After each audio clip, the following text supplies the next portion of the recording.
It's a good deal. Yeah. We're finally going. Okay. All right. I finally got to go. Hopefully it'll catch both our voices. Is it? Because we're really rocking with this one. Okay. Because, yeah, it's going. So anyways, Phil, thanks for doing this. Hey, no problem. I feel like we're restarting this all over again. We went through a bunch of stuff. Thanks, Jacob. But thanks for having me. Yeah, thanks for coming and saying yes. It's so hard to get people to even reply, let alone show up and do stuff, We made it easy for me. Made an offer I couldn't refuse. A free coffee. 8 ounce. 8 ounce. Or not a free coffee. You paid for it. It's fine. It's all right. I should put this down right here.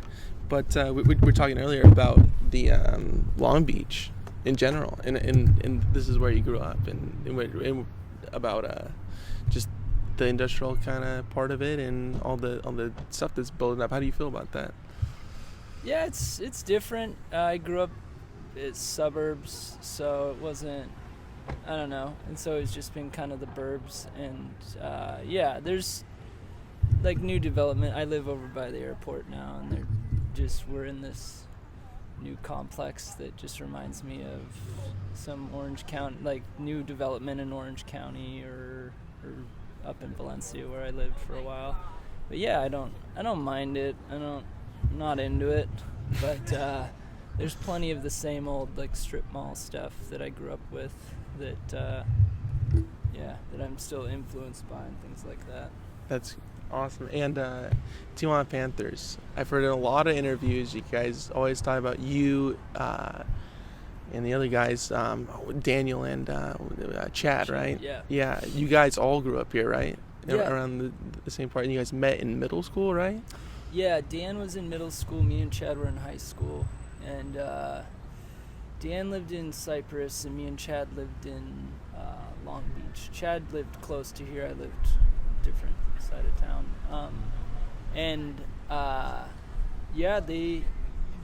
We met at church. We met at like a church youth group thing, and Dan and Chad knew each other first, but we didn't come up with the band until out of high school, I think. Like we were I think in high school we at the end of high school we started a band, me and Dan with some other guys, and then out of that came a band that me and Chad started called the Pencils, and then out of that came some of those songs even came into like early Tijuana Panthers stuff. The number 2 Pencils, yeah, right? Yeah, we had Pencils. Yeah, Pencils were that band. What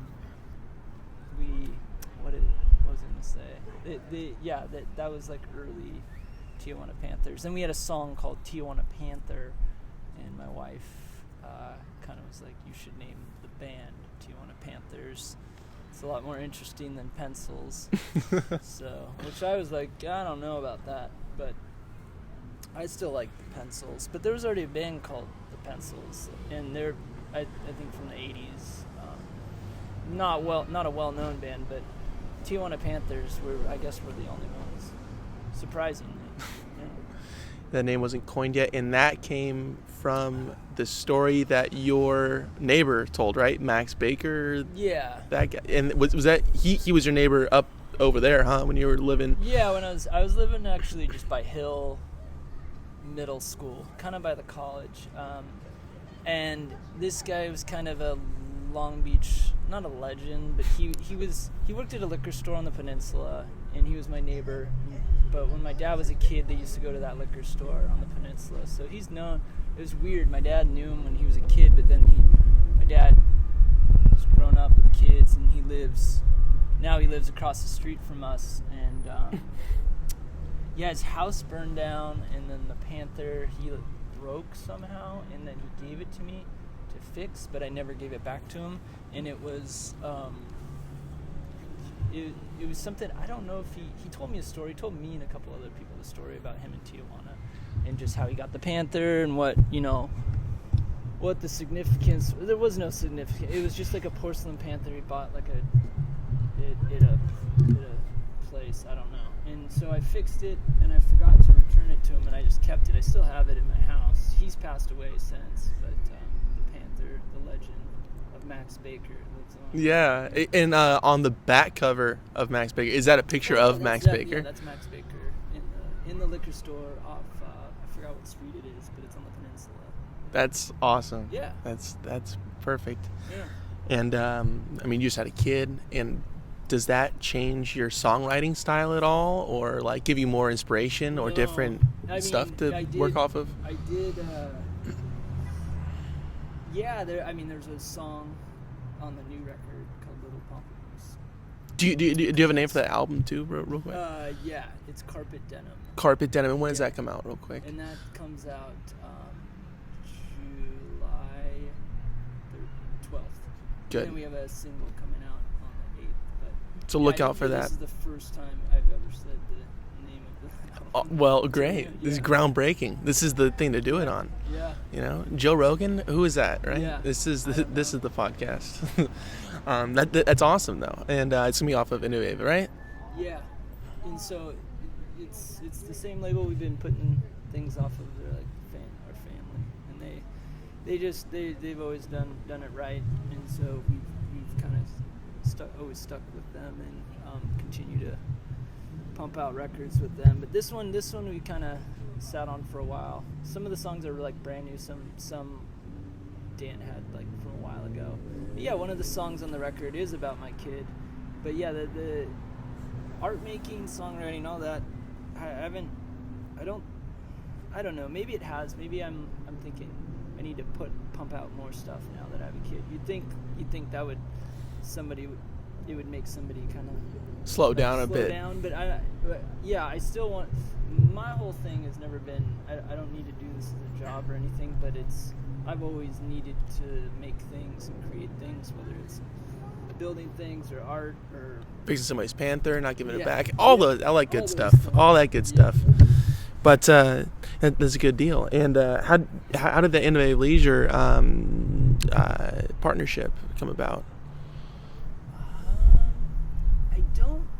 There was this guy Britton that worked for them, and I don't know if he turned them on to us, but him or I know Nate Nelson from the label kind of sought us out, and they came and I think they came and checked us out, and brought us on. It was the early days of Innovative. They were still getting the ball rolling with a couple of their artists. And now look at them; they're huge. Yeah, they're doing well. It's Capitol Records and Innovative Leisure, but you guys, when you guys put out that Max Baker album, you're saying before that you worked on some. Yeah, I mean you had some other songs from Pencils, but when that came out, was that about 2012-ish, right?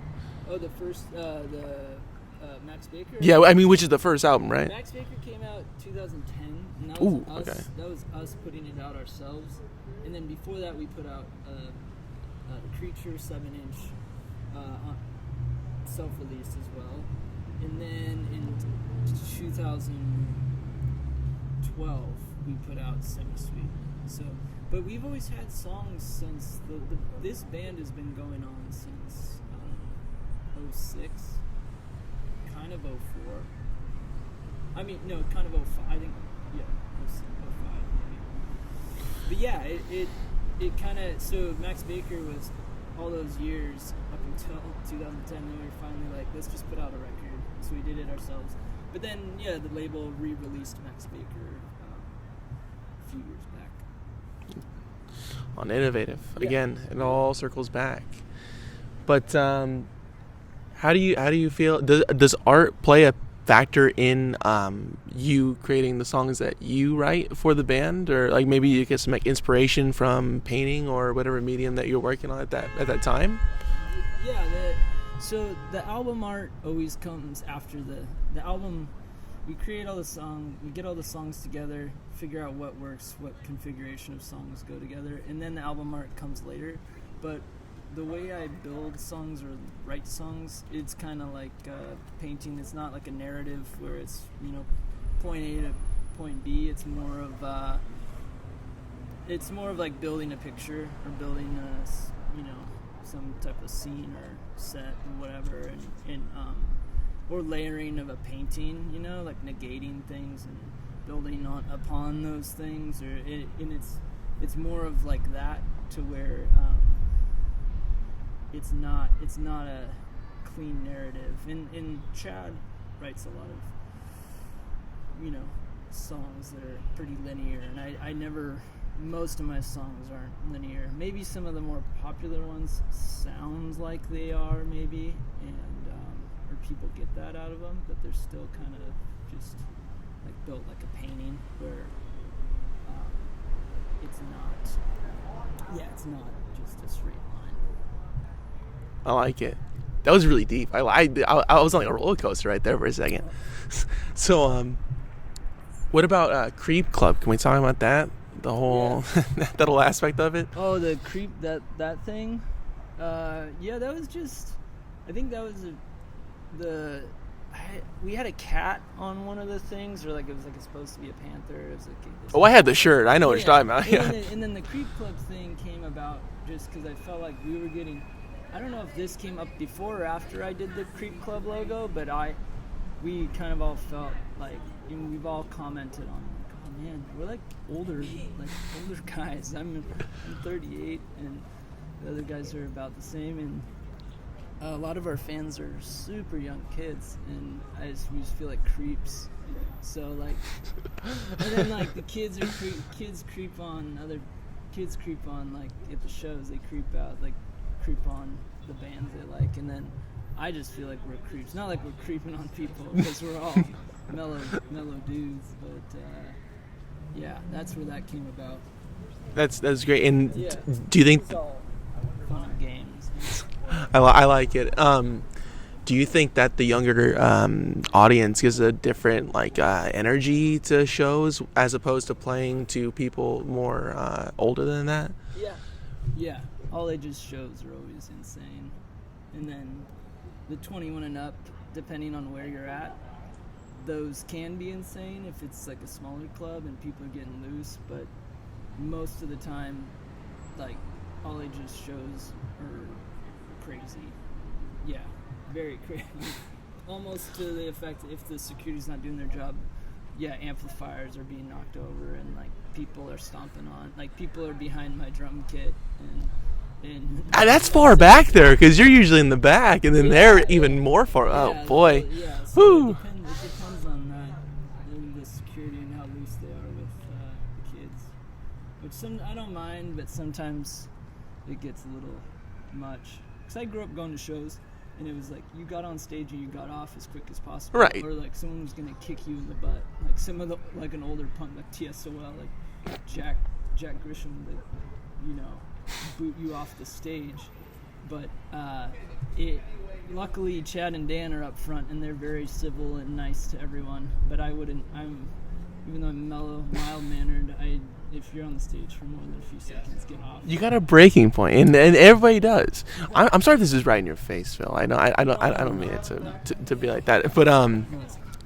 But do you have a crazy memory of like one specific show with maybe all ages or maybe just 21 and over that got like way too crazy? You're like, oh my gosh. Yeah, there was.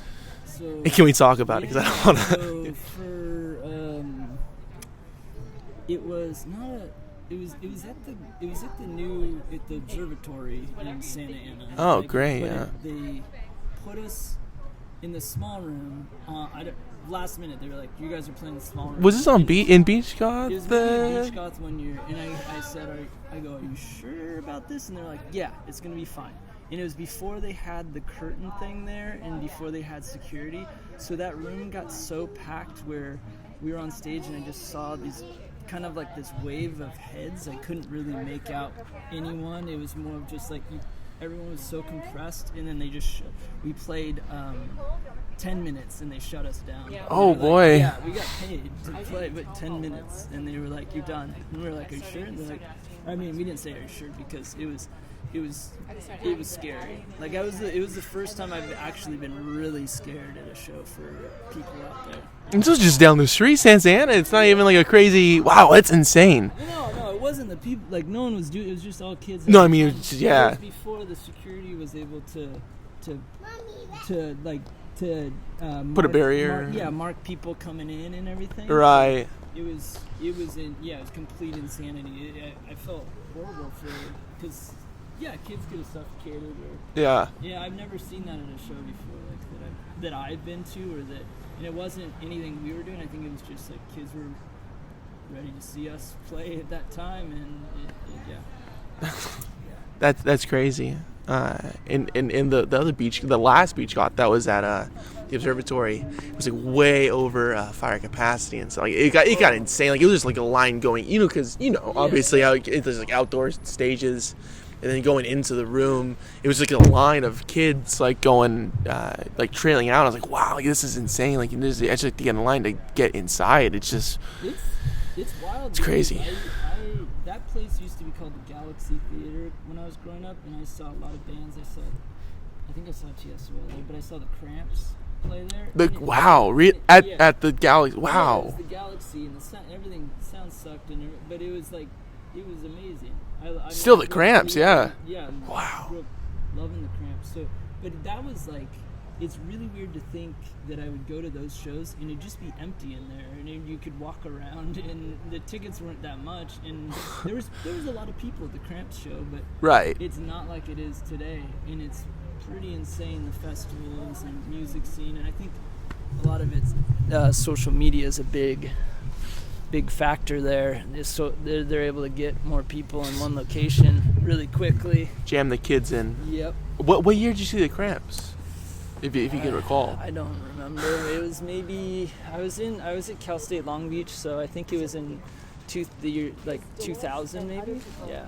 Wow, that was like right on the tail end of Lux being alive. Yeah. I don't remember when he passed, but he was still going strong, drinking wine out of Ivy's shoe, leather pants, and the whole get up, shaking it. Yeah, they were great.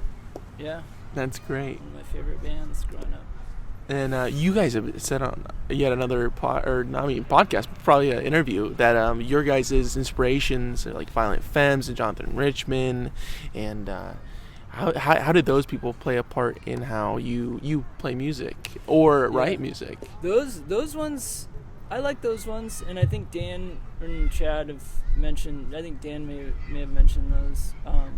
Me growing up, it was more this band, the Dead Milkmen. That's great. It was like it was like my all-time favorite bands, and we actually got to play with them a couple of times.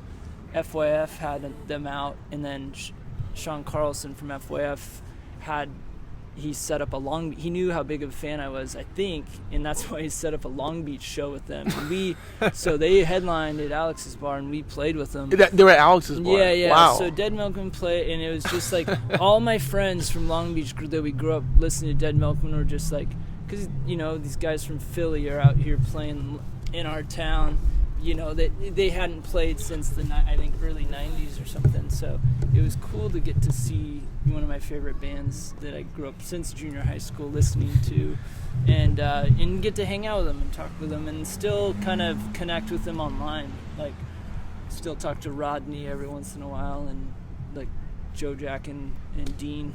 It's crazy. That's insane. Yeah, I can't imagine them being in Alex's bar, because that place is pretty. Well, yeah, it was an FYF show, like when FYF did the little shows on the kind of like like the South by Southwest, kind of right? like what Coachella does, like the little shows off to the side. Not little shows; they do big shows off to the side, but it's the same thing. And then my dad was a big influence. He played music when I was growing up, and he liked this band, the Stranglers. And I mean, there was all these bands he turned me on to, like the Stranglers, and then Ian Dury, and all these like weirdos that I wouldn't think my dad would listen to, but he did. He knew about a lot of music. Wow, that's great. And how old were you when you went on the first tour as Tijuana Panthers? How old was I? Yeah.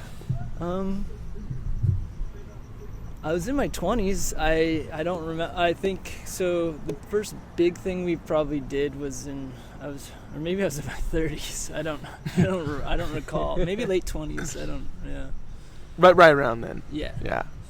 So late start for us with that. But that's all right. Yeah. I mean, that's before when we were plugging along. Social media wasn't a thing, and it was a lot different at shows when you were traveling. It's very different now with all the different platforms and how people will roll out from every town now. It's pretty crazy because there's a lot of hit or miss stuff, and nowadays it's pretty. I mean, we've been at it, so that helps too. Which is great, and it shows with the whole demographic. I mean, I know that you see this, but I've also seen this at your guys' shows. It's a wide variety of age range, stemming from the kids in the Creep Club and the older guys and gals who are kind of in the back, and the kids are more in the front. It's very interesting. Like look forward, and then you see like a bunch of young heads, and then in the back you see like just the guys who want to keep it mellow. It's like, okay, like I've been up there, I've done that, whatever. Yep. It's very interesting that. And a lot of people like love you guys. Yeah, it's a wide variety of people. There's not just like someone tried to. I felt like one of my friends or someone was like, "Oh, that's what a Tijuana Panther fan looks like." What? I've never seen it. Like, I don't get it because I feel like it's a pretty wide variety of people that dig it. That type of music. Right. And it wasn't, when we were first starting it, it was a small niche that like not a lot of people were into, and then it blew up, and now it's now everyone's on to something else, you know? So we're still. You had your time, and then no, we're not. Kidding. I don't think we're as relevant as we used to be. I'd like to say on behalf of me, kids are still listening to you. That's all I'm saying. Oh yeah. I know. Even like my older friends, like Mike Napoli. I need to give him a shout out. He's not gonna listen to this though. No, hey Mike. Yeah. Hey Mike. Hopefully that'll get him to listen. But I had to hear his tape, the Max Baker in the car, and he was like, "Oh, why isn't this in?" I was like, "Oh, well, you know, the tape deck's kind of going." He's like, "Well, put it in." I was like, "I kind of want to risk breaking the tape." He's like, "Put it in." And like, he's like, "Man, like these guys are great." And it's like, "Yeah, they're fucking awesome." You know? Yeah. Tijuana Panthers. I appreciate it. Yeah, no, I know some people are still digging it, and I don't mean to sound all gloom and doom like it's done, but we're still going. It's kind of like there's a lot of bands out there that I always think, oh, I wonder what's up with that band, and then I look them up and they're like doing really well, and you're like, and they have a record out, and I'm like, oh, of course, yeah, I'm not on the tip, and so we've kind of all three of us just realized we don't know what's going on, and if it's happening, then cool. If not, then cool. We all have our day jobs, and and I get to still play music, write songs with friends. So. And do you like your job as an art teacher? Yeah, I like teaching. Yeah, for a couple years, I think I was kind of burnt on it, and I didn't realize that was a normal thing. It was called the five-year thing. Like you get burnt out of teaching in 5 years, and then so I kind of rode through that, we toured Europe extensively 3 different times, and I was still teaching at the time, but I was taking off weeks at a time, going to Europe in the summer and things like that. And then I hope you had tenure, because then they can't even touch you. I did. They didn't, that's awesome. I did. Great. And I felt bad. Perfect. I felt horrible about all of it because I left my students there. But nowadays, I'm kind of more of not a homebody, but I have the kid, so I'm in. I do like being at home and creating there, and I have that solo project Ottofix that I do too. So there's making art, making songs, and it's Panthers. Yeah, we still rocking and rolling. We have the new record, so it's still all. Which is out July 12th. Yeah. And what was the name of that again? Carpet Denim. Carpet Denim. I like it. Thanks. I like it a lot. But Ottofix, How did that come about? How was that whole Ottofix thing? I wrote songs for Ottofix in 2014, and then I just sat on them and didn't do anything with them. And then I didn't even have the name for that. And then the Ottofix came from this artist Ottofix, and he's a painter with an X. Yeah. Awesome. Yep.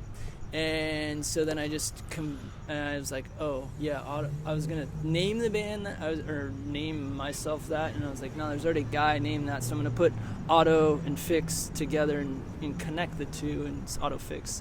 And the whole aesthetic and everything's kind of it's Ottofix did this thing called new objectivity, and it was like a matter of fact, like things are, and there's a song that I have, a matter of fact, but it's and check that out. That's on YouTube for sure. Oh yeah, it's all on there. And so that a lot of that is kind of just me doing just a beat and then just laying down some synth on it and not going anywhere with that, and kind of keeping it like almost like hip hop, like how someone like that's gonna do some verses, like lay some stuff down on top of it, like for some track. That's what I do. But I'm like, do it my own way, and that's Ottofix. And it's like some of it could be aggressive, I guess, and most of it's that's actually most like my paintings, that stuff, and it's very cathartic. It's more of a it has nothing to do with like I'm going solo with this career, I'm going big time. It's more of like Tijuana Panthers, we've done the same songs for a very long time, and we have some new songs, but I needed something new, a different outlet, right? Yeah, a different outlet, and it's not like I needed to be up front, but it's more of and I could have done the track behind me like a DJ thing, and then just did it where I'm just running around, but instead I have a drummer, I have a guy that backs me, and then another guy on synth, and then I'm just running around doing that, and it works out, and it's super to get out some whatever. It's my way of getting out some angst, or whatever, ideas or energy or vibe. I like it. That kind of sounds to me, I was like, oh, this is kind of reminiscent of a bit of Devo, I would say. Would you agree with that? Yeah. Or do you want to fight me on it? No. Just kidding. No, there is some of that, and that's there's a track on the new record that some people have heard it, and they've on the new record for Tijuana Panthers that's somewhat Ottofix-ish, but it's not. It's still Tijuana Panthers. Someone that I showed, it was actually a professor.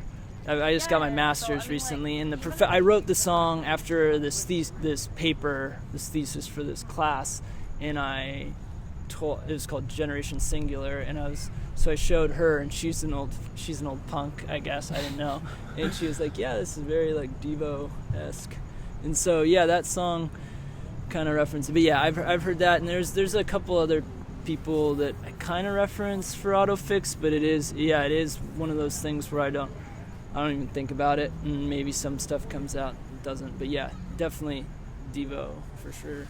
That's awesome. And you being an educator, has any of your former or current students recognize you? Like, hey, you're from Tijuana Panthers or Ottofix. Like, what's up? Yeah, they have. And you let them slide for sure. A's, right? It's thanks. You buy the album, you get an A. No, none of the. It's and that's what I was saying about none of the kids recently. At the school I work at, I think most of it's like SoundCloud people they're into, and so they don't know who we are. And a couple of kids have asked what I do outside of school. And I was like, I play music, and so they found out that way, but.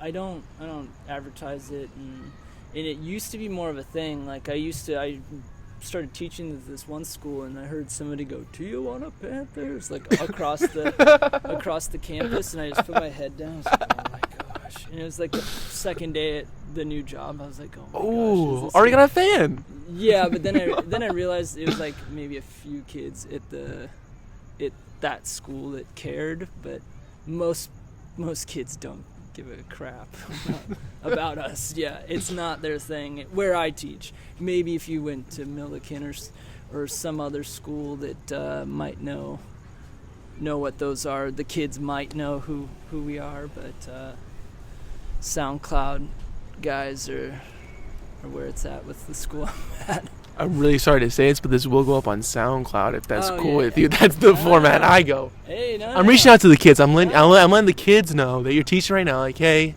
this is your teacher. Well, I'm talking about SoundCloud rappers. Like, not. I'm an artist, sir. No, I'm talking about a specific genre. Yeah, mumble rap, right? Yeah. Specific face tats, things like that. That's great. Some of it might be good. I don't know. Like, a lot of it I can't back, but someone was, I think Dan was like, you gotta, he said, he gave me this story about someone that, like, we don't understand, we need to get out of the way, type thing, like, we're old, and I get that for some things, but others, I don't back. I've been validated by a lot of other kids that I know that have really good taste in music. They're just like, no, that's a load of crap, like that music, that genre, like, even though it's like it's pop music right now. That's a lot of the SoundCloud stuff. And I'm not trashing them. It's what those guys are making tons of money. People are gonna come at you now. Yeah, I mean, that's it. You're pushing buttons. Well, I am. I tell the kids I say I'm a SoundCloud guy too, because I SoundCloud rapper, like the Ottofix. Right. I just call myself Young Otto. Like Repo Man, right? Yeah. Yep. That's a great film. I caught that on TV the other night. I was like, wow. You lucked out. Yeah. I was like, man. And then I thought it was Men, because like that was that Jude Law film that came out like in 2010, which I've been fooled by before, but not this time. I was like, oh, okay, cool. Harry Dean Stanton, yep. Emilio Estevez, sure. That's pretty sweet. I'm putting it on. Yeah, it's a good flick. But what do you listen to right now? As Sleaford Mods. You should check them out. Sleaford Mods. Yeah, they're awesome. And I didn't know about them. And Wyatt from The Garden he goes, oh, have you heard these guys? Because he was talking about Ottofix. He was talking to me about Ottofix, and he was like, oh man, your whole thing reminds me of these guys. Or just as similar, and I didn't know who they were, and I checked them out, and I wish I would have known, because he said that he took his dad to go see him like a week before that or something, and I was bummed because they haven't been back to the U.S. since, and it was a few years ago, so it would be nice to see them. There's a few other people that are but yeah, they're the first ones that come to mind. They're older guys from the UK, so that's awesome. But what about Wyatt Shear himself? You listen to him? Yeah. Sorry, those. No, guys. He's not gonna listen to this. I've talked to him briefly once, but he was. He was nice. He's very cordial. Yeah, they're doing some interesting stuff. Yeah. I see a lot of their influences that they've either discussed or are on their T-shirt or whatever, and then it just all mixed up into one song. They'll have one song that's mixed up with some like grindcore stuff into some just some smoothed out synth. They're covering all bases. They go everywhere into some pop sound and stuff. They go everywhere with it. And they're another thing. I didn't see them coming, and then when they came, I'm like, I back them 100%. And you went on tour with them not too long ago, right? Yeah, we were already, I think we didn't really know. No, we first went, yes. I'm thinking of years back when we did East Coast with them. But yeah, we did go on another one with them, and I didn't go. We actually hired a drummer for that. Oh, boy. Yeah. So the kids needed you, and people got to realize that. Dan sings my songs when I'm not there. He can sound sassy. Is that the word that you described is very sassy? It's very. Somebody said that one time. They're like, you're like the sassy guy in the band. I like it. For the singing. And then they met me and they're like, you're not very sassy in person. And what would you describe Dan as being when he sings? Would he be like? Oh, he's kind of a crooner, and then he'll get kind of aggressive, and then Chad's like a crooner, just kind of keeping it even, steady Eddie. They seem like very nice guys. They are. I haven't had a conversation. I gotta get them on too. Yeah, they're complete good. The trifecta. Yeah, they're good guys. One day. For sure. Chad's not in town right now, but he would for sure. He'd have you over to his house or have you to his coffee shop spot. I like this spot too. Okay. Which for the people who don't know, we're just. Yeah, it's mellow. This is mellow. Yeah. I mean, it's not. There's outside of Whole Foods. Newer development, so it's not. It's not too. The people are still figuring it out. But yeah, there's a small coffee shop that Chad goes to over that way, and then. It all loop back around. Yeah, he'll have you over at his house or something. I'll try to get in contact with him. He doesn't have an Instagram, I don't think. No, he's off. He's kind of old school. Which is respectable. I appreciate that. I wasn't on anything for a long time, and then Instagram came out, and that was a platform that I was like, oh, I could back this. You post images, and that's how I am. Like I like content. Looking at weird content, like visually. Twitter and all the other stuff, I was just like whatever. Too confusing. But then I started using everything because of the band, I did it for the job, yeah. And do you have any other Ottofix stuff coming out, by the way? Because I wasn't able to touch upon that when we were talking about it. I put out the Ottofix, the new Objectivity, and then I put out the second record, which was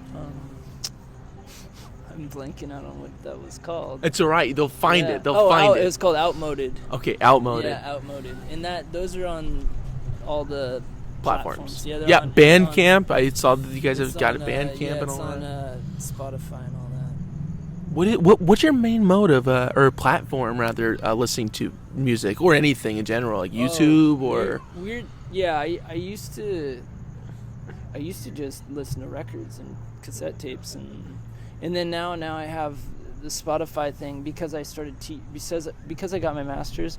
As a student, and I don't know if you do this, but it's $5 for Spotify and Hulu. I have not done that, but this is a great plug for Spotify. Well, and Hulu, it's $5 and Hulu it's $5 a month. For both those. Is it worth it though? Is it worth it? Yeah. Do you use the Hulu aspect of it? Yeah, I do, because I watch MASH, that TV show MASH. Is it on there? Yeah. I watch like a ton of. I never watched TV that much, and then I started watching a lot of Columbo, like old. I love Columbo and I love MASH, and so I watch a lot of that. Because I haven't seen MASH on TV Land very recently, so I don't know where it went. But I think it might be on like Cozy TV or something. But yeah, so I don't have regular TV because we don't watch enough of that. And I'll watch some like surfing stuff on TV, but yeah, you still surf, yeah? Yeah, all three of us. Yeah, all three of you guys, right. And you guys, again, going back to another interview, you guys said you guys really didn't want to classify your guys' sound as a surf rock band. Yeah. But what would you describe it as? What would be like the terminology that you would feel most comfortable or? It's close. It's definitely not traditional surf music, obviously, but yeah, like surf punk.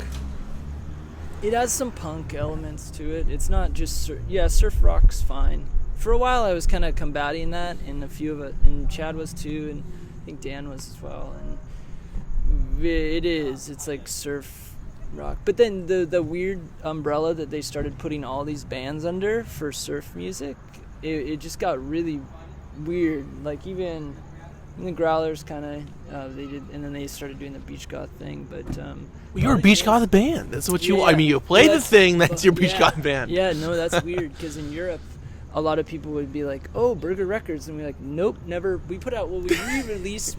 Max Baker, right?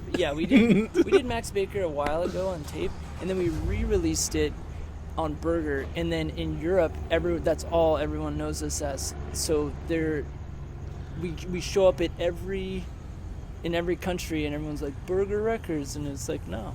I would love to just say, because I've been trying to get those Burger guys to listen to these damn tapes I've been making. Yeah. Sean, Lee, all you guys, just give it a listen. Just put it on the background, please. Give me some support here. Oh, those guys listen. Or Innovative. No. Someone.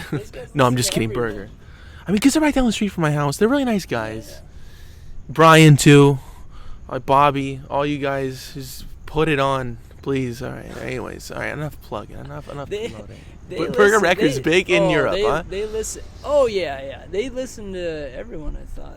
They do. So they probably, and they have the Weenie records and all that. I don't know too much. I had a whole thing with putting out an Ottofix tape with them, and then I had to pull the plug on that because I put out like a record with Innovative with Ottofix, and so I felt bad. And those guys are so cool. They were just very nice guys. They're like, oh, it's cool, man. And then they were still like willing to work with me. But Burger is huge in Europe, huh? That's the thing. Yeah, I mean, well, that's what I was. Sorry, what I was getting at was. No, Phil, you are fine. You don't have to apologize for anything. Right. You're a teacher. Okay. I'm a student. I mean, this is just like class, Let me teach you. Right? Please educate me.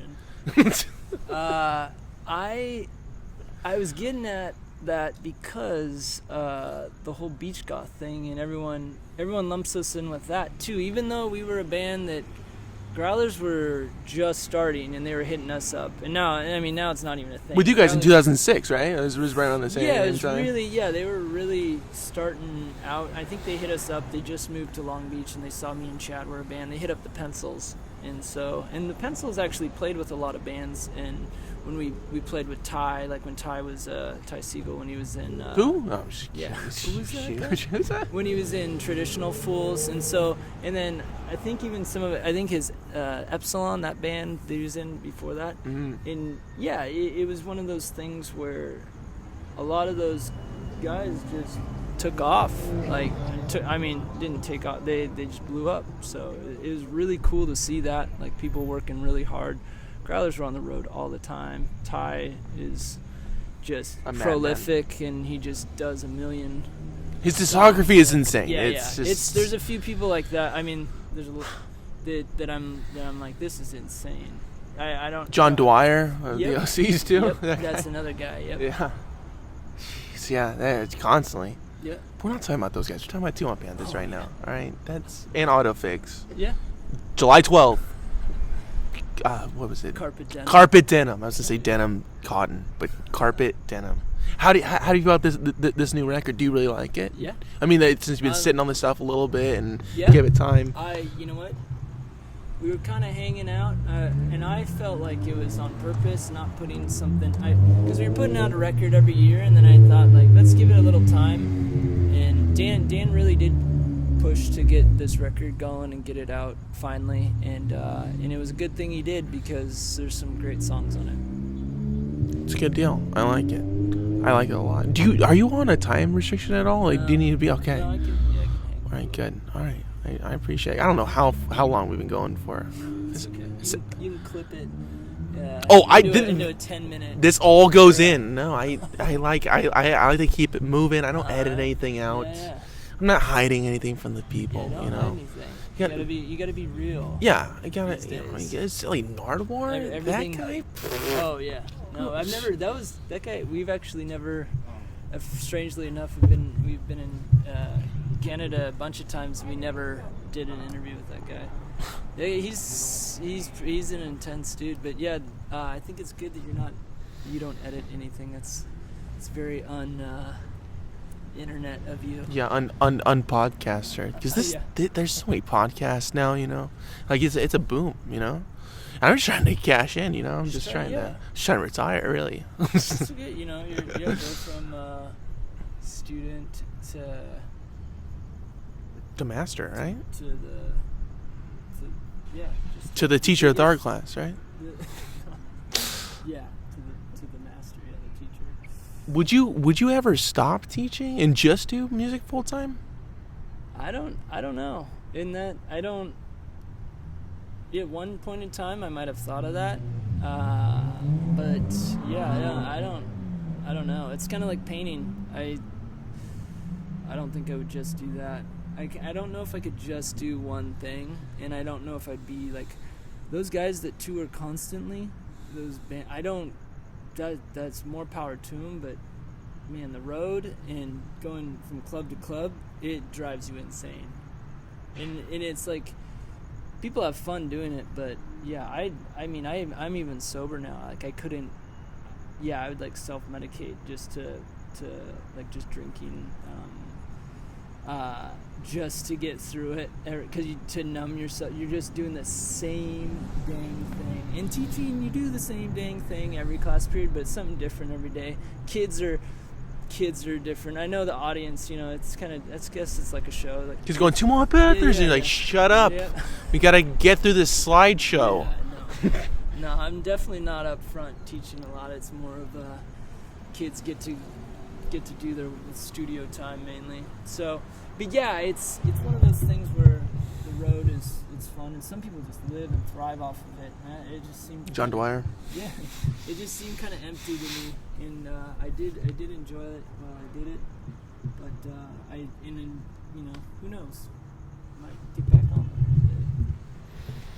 it. That's a good deal. But constantly. And now you have a kid now. Do you think that's gonna change touring dynamics? Yeah, and for a while I kept having to say, I can't do it, guys, to Chad and Dan, but that was like we missed like a few things, and then it was like, hey, let's just hire a drummer and he can fill in for me. No one will know.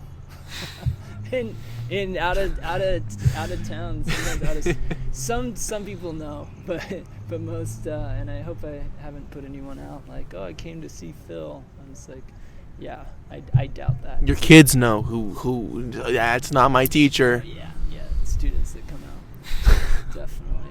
all local stuff in California stuff, even stuff we've flown out. I had a kid already, and we flew out to Texas. So,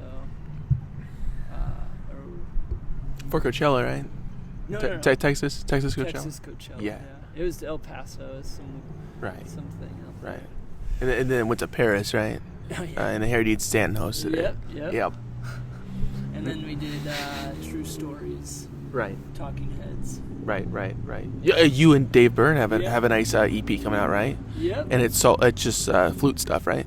Yeah, well, no, it's mainly just dancing. Like, you just hear us dancing. Oh. So you hear like clothes flapping. Yeah. Kind of like. Oh, you guys put on the big suits for that? Yeah, or he put on the big suit and I put on like a hooded sweatshirt thing, and you could hear his big suit flapping and my like kind of some heels clicking and just stuff. Yeah, right. You'll get it. Once Yeah, you hear it. And that was for the rebirth of CBGB, right? It's coming back, right? Hilly Crystal is bringing it back, and that's what's going to be released first, right? Yeah, I think they have like $10,000 leather jackets, probably. Yeah. That they sell with nice back patches, right? Zippers and back. Cool stuff. Yeah. All right, Phil. I think do you got anything else to say? No, just thanks for having me, Jacob. Thank you for doing it. Yeah. I really do want to get you back on because you're you're very interesting to talk to, well, sir. Yeah, have Chad. No, don't have me on. Okay. How about I have Chad on and Dan if he wants to do it. But then I would like to get all three of you guys on. Yeah, that would be neat. One of these days, we'll see if we can pull that. And your kid too, if my kid, yeah. You don't want my kid on. He'll eat that microphone, and then you'll have to buy a new one. I got this one. This one doesn't work. Oh yeah. But that's the new one. Okay. This is a newer one. This is all used stuff. I'm all about the low budget. Like Sir, thank you very much. Yeah, no problem. I like going handshake. Oh yeah. It's good ambiance.